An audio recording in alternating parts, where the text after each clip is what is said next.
央行行長卡尼出年7月接任英倫銀行行長。多倫多市長違反利益衝突法被免職。全國東西兩岸3個選區進行聯邦補選。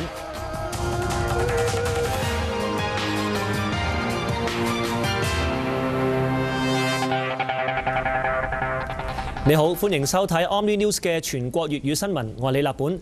加拿大中央銀行行長卡尼出乎意料獲得英國當局任命為英倫銀行嘅下任行長，出年7月履新，為期5年。財經記者梁振森報導。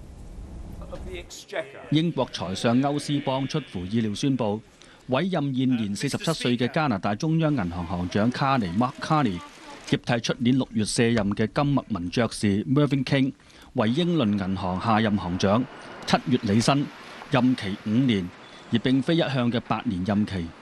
He is quite simply the best, most experienced and most qualified person in the world to be the next governor of the Bank of England and to help steer Britain's families and businesses through these difficult economic times.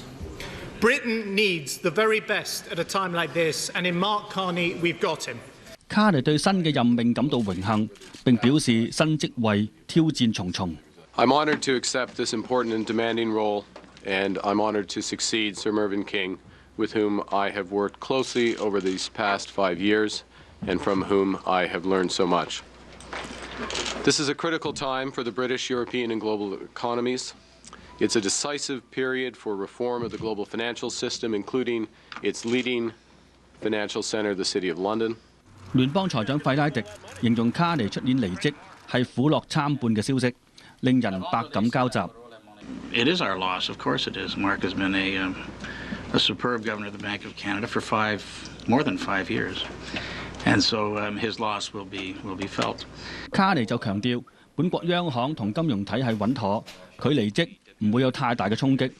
由於加拿大金融體系穩健，無需動用公帑挽救銀行業，卡尼功不可沒。因此，佢獲得20國集團賞識，出任金融穩定委員會主席，監督環球銀行業。佢亦會繼續出任呢個職位。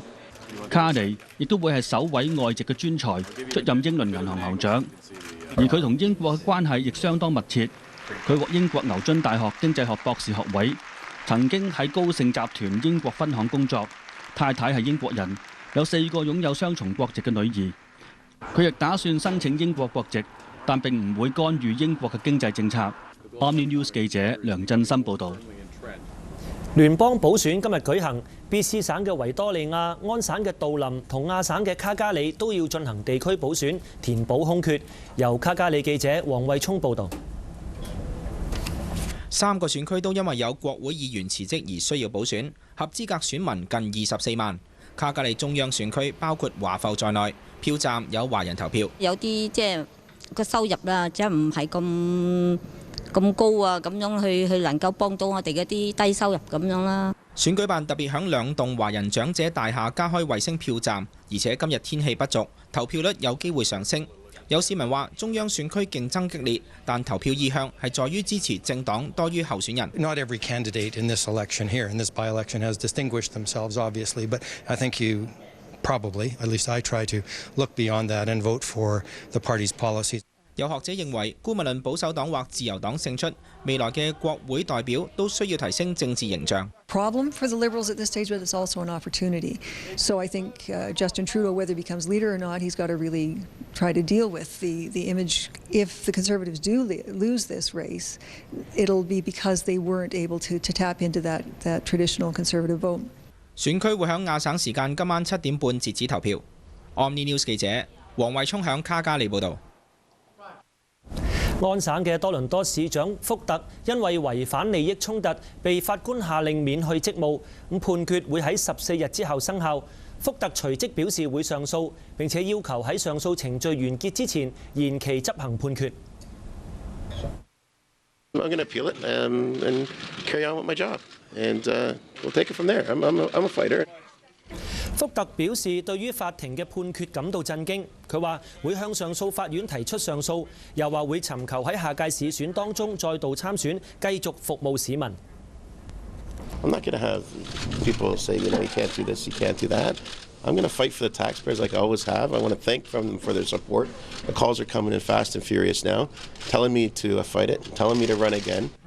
今次嘅法律訴訟係由一名多倫多商人提出，佢不滿福特利用市政府資源為自己嘅足球基金會籌款，仲參與市議會投票否決要交還募捐翻嚟嘅款項，認為係觸犯咗利益衝突。It's a sad day, really, but I think this had to be done.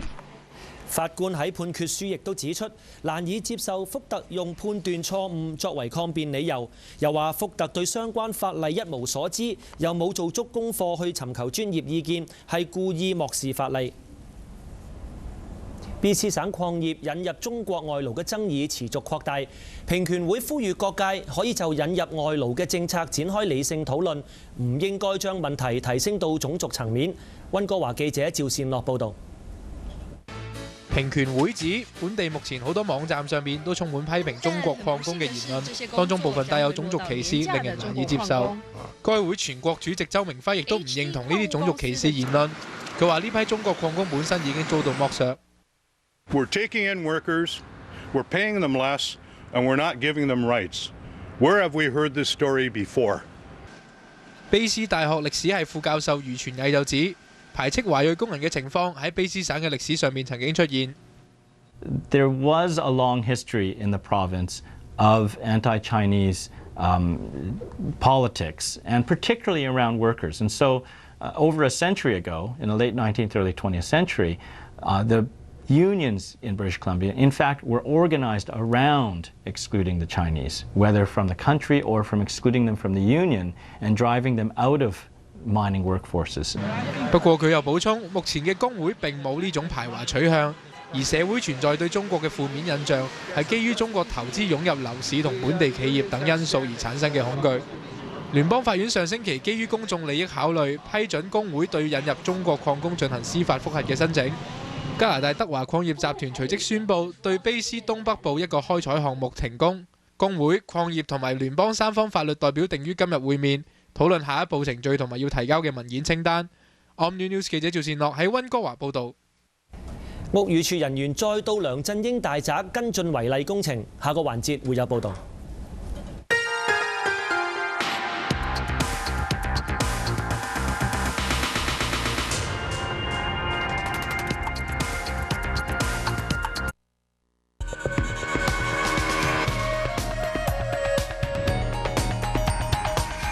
喺香港消息方面，就行政長官梁振英山頂大宅僭建事件，有立法會議員申請向梁振英提出不信任動議，而屋宇署人員就去到梁振英大宅跟進違例工程。